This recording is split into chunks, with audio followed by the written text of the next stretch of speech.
Hello everyone and welcome. This video is a short introduction to the OptiCore add-on for Blender, which is an add-on to provide accurate models of optical elements, most importantly at the moment lenses. So you might want to use this add-on if you're planning to, for example, recreate a actual model of a camera lens, so to ray trace a full accurate camera lens, which is possible, and I plan in a future video to make a demonstration of a simple camera lens model. So in this video today, I just briefly want to walk through the features that are available so far, which are a standard lens, which comes both in a normal round as well as a square cutout format, two different types of mirrors, a retroreflector array, and as well two optomechanical components that I so far implemented, like an optics breadboard top and a first version of an Optical Post for laboratory assemblies. So let me jump into Blender, delete the defaults, and then when you have installed and activated the add-on, in the Add Mesh menus, you will get two submenus of OptiCore, so the optics and optomechanic components. And here I will start with the lens, which in the default that you get looks like this and has quite a lot of parameters that you can set. So first of all, there are the default location and rotation settings. Then there are settings for the two surfaces, the left surface, which is surface number, or the right surface in this case, where surface number 1, which is also defined at the component origin, and surface number 2. Some general properties like the radius of the lens, which defines the overall outside diameter. You have a setting for the central thickness, as well as settings here for the number of vertices with which the surfaces are defined. And to just demonstrate how the surfaces are generated in this model, I will just reduce the surface count a bit and disable smooth shading. And you can see that here the surfaces are constructed basically like a UV sphere, which a number n1 of points along the radial direction and another number of points along the tangential direction.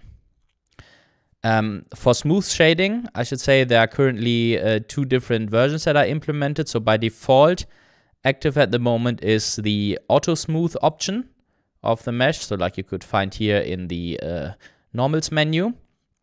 But if you deactivate it, it switches to an implementation which you can see in edit mode with custom split normals.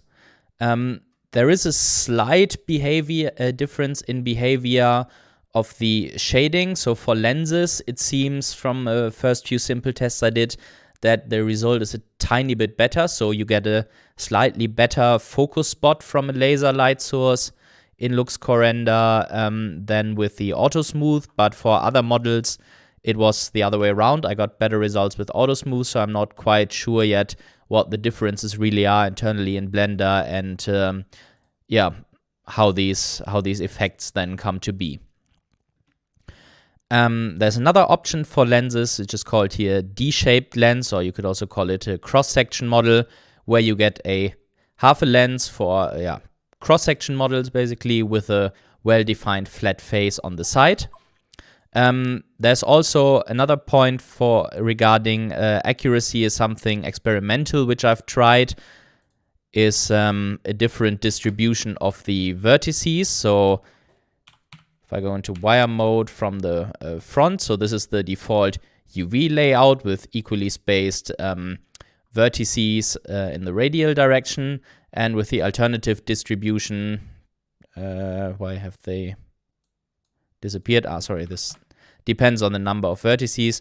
So you see that you get elements that are all the way to the center pretty square, whereas in the default you get some flat elements or elongated elements in tangential direction at the outside and some elongated elements in the radial direction at the inside, which I theorized might have some effect on floating point performances. So far I didn't see anything, but it's available as an experimental feature and you can try it out if you want. Okay, so for the basic settings, there's one more setting here, the material slot, which I'm going to skip for now and demonstrate later how you can use that in setting up your models. So if I go back into side view, I just want to show the surface types now as a last feature. So by default, we have spherical surfaces selected for each surface, and then you have a radius of curvature, which you can input here. So for example, 12 meter looks like this in the default settings. 6 meters would be a, obviously stronger curvature. And if you want a totally flat surface, you can just input 0 and you just get a single flat face at the front. So with both surfaces set to 0, you would actually get a cylinder. Okay, back into the model. And if you go to negative radius of curvature, like if I choose -12, you get a concave surfaces, so you can also make negative lenses this way. If the surface radius is below the lens radius, so if I go 3.1, you basically get half a sphere. So below 3, this would not be defined. So then it just defaults to a flat face. This is something important to consider once we move to aspheric surfaces, which are also implemented. So back into side view, once you go to aspheric surface, first of all, nothing changes. So the radius is still a parameter for this, but then you get an additional set of 4 coefficients, k, a conical constant, and 3 polynomial coefficients. On the GitHub page, there is a link to a Wikipedia page explaining the mathematical function behind that, and then you can set these components to get aspheric surfaces. So with these polynomial constants, you need to be careful because they need to be quite small. Then you would get a surface, for example, like this, which is convex in the center and concave at the outside with this particular set of parameters. But yeah, you need to be careful because for this, not so many sanity checks are in place yet. And you could generate some quite nonsense surfaces, as I maybe can quickly demonstrate. So if you put components like this, the faces will actually go through each other. So be careful with aspheric surfaces because some sanity checks are missing. Okay, so moving on from lenses, there's also a second type of lens called the square lens, which is has a simple square cutout. So from the front, you see that this is cut out as a square. It was made by a request from someone who wanted to have this. It only offers a spherical surface type and also has no cross-section model or alternative vertex distribution in this case. And the vertices here are laid out a bit different. Because of the square shape, it is made up of triangles moving radially away from the center.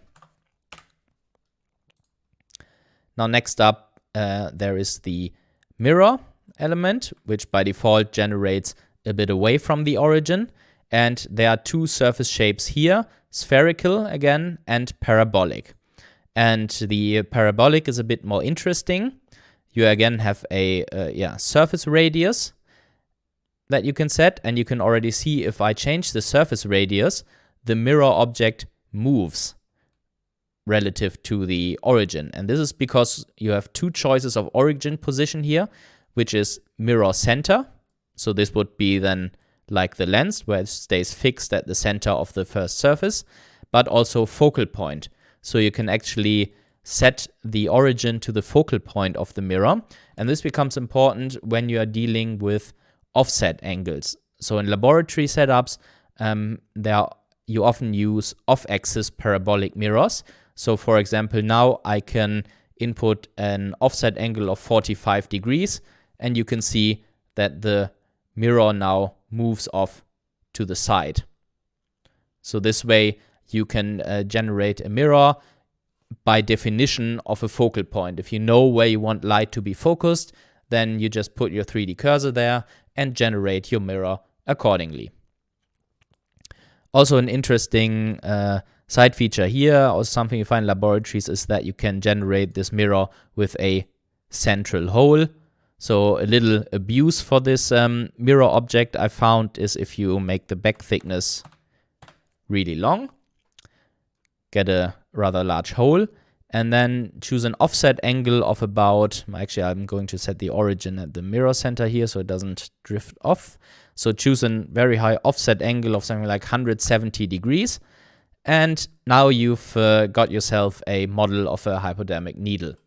So this is kind of a way to abuse these elements to make other models out of them. Oh, I forgot to mention that if you choose the spherical mirror, there's no off-axis option, and also currently I have no implementation for the focal point, for the origin at the focal point, but I want to add this in the future. Now, the next optics element, or the final optics element currently implemented, is a retroreflector array. So you have an array of cube corners cut out of a plate, and this you could use like a retroreflector on a car, for example.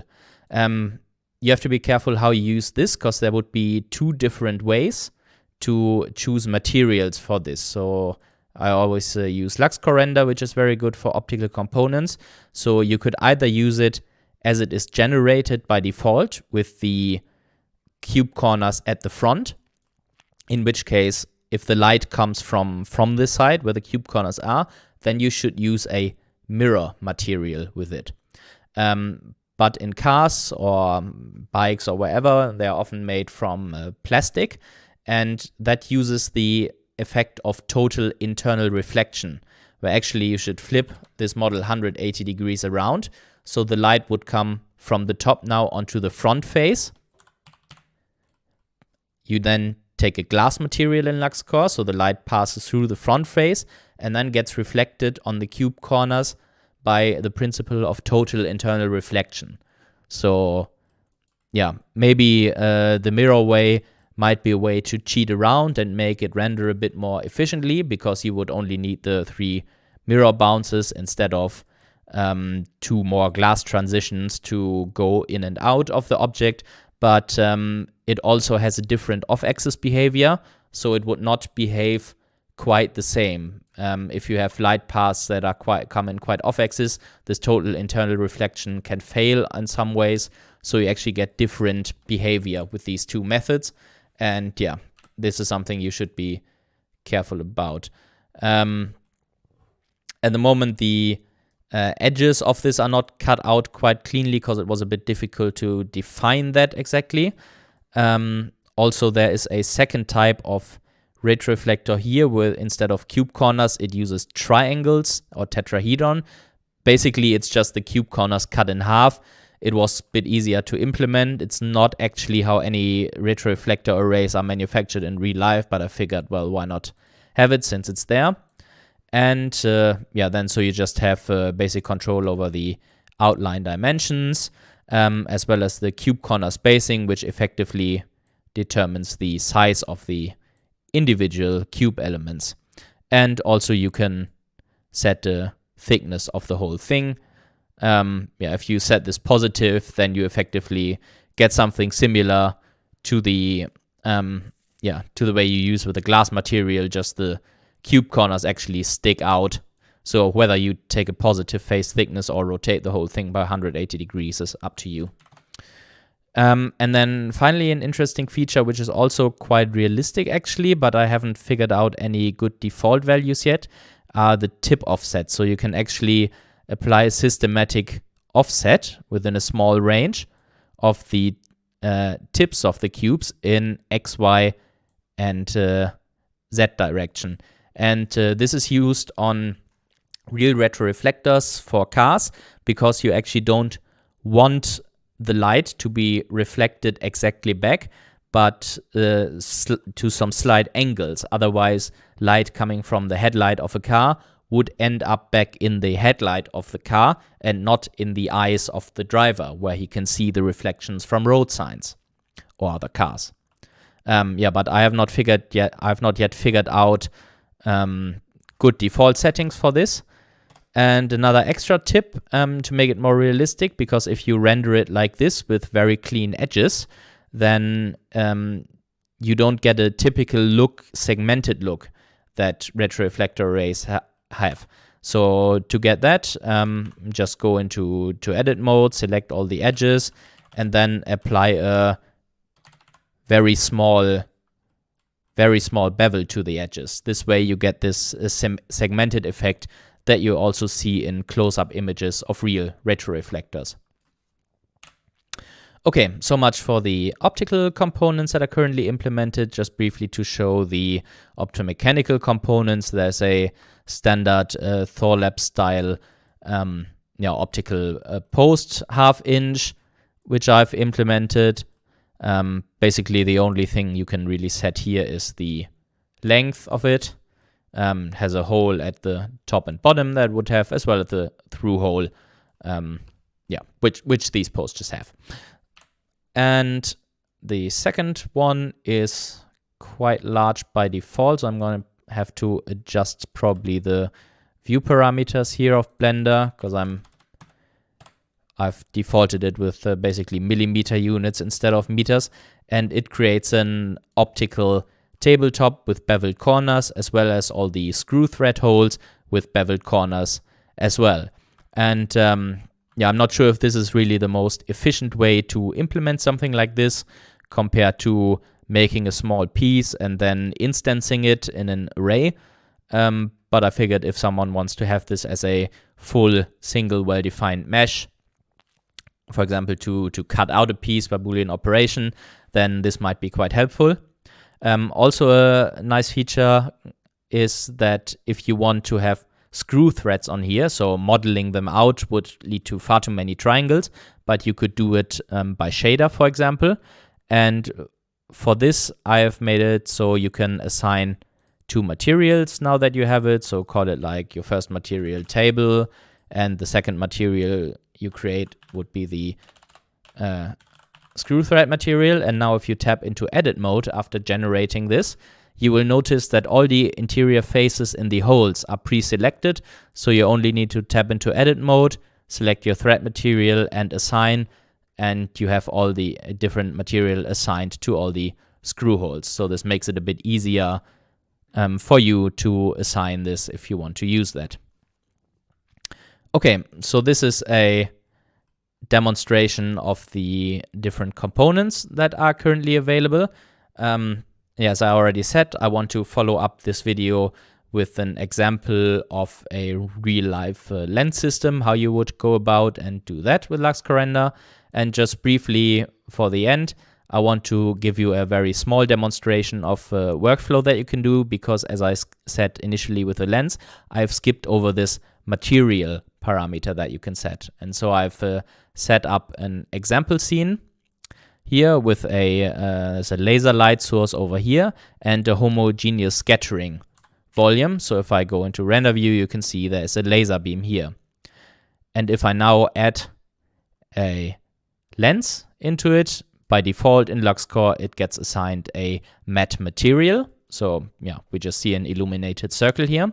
And in the scene, I have predefined a glass material. And now in the material slot, I can select this glass material. And now you already see it has a glass and focuses the light correctly. And this glass material stays assigned when I change the other parameters. So I can move the lens around, or I can also change the surface radius of the lens and have a live feedback of the effects this has on the focus. Also the thickness I could change. I could make this a negative lens to get a diverging beam. So this is how you would use the material slot. And maybe I can also demonstrate what I talked about with the mirror, the off-axis function. So for this, because the beam is now fixed, I will choose as the origin the mirror center. And I will go into top view, assign a mirror material. So now by default, obviously, it reflects it straight back. And if I now choose an offset angle with a parabolic mirror of 45 degrees, you can see by the grid that the beam gets deflected by exactly 45 degrees relative to the focus point. And you could also do this with 90 degrees, and you see it goes off all the way to the side.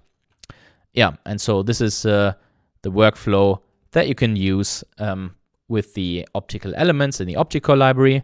I hope this was a good first introduction. If you have any plans to work with optical elements in Blender and you would like to try and use this, if you have any questions about it, just contact me on GitHub, and I'm also around on the LuxCore Render forum.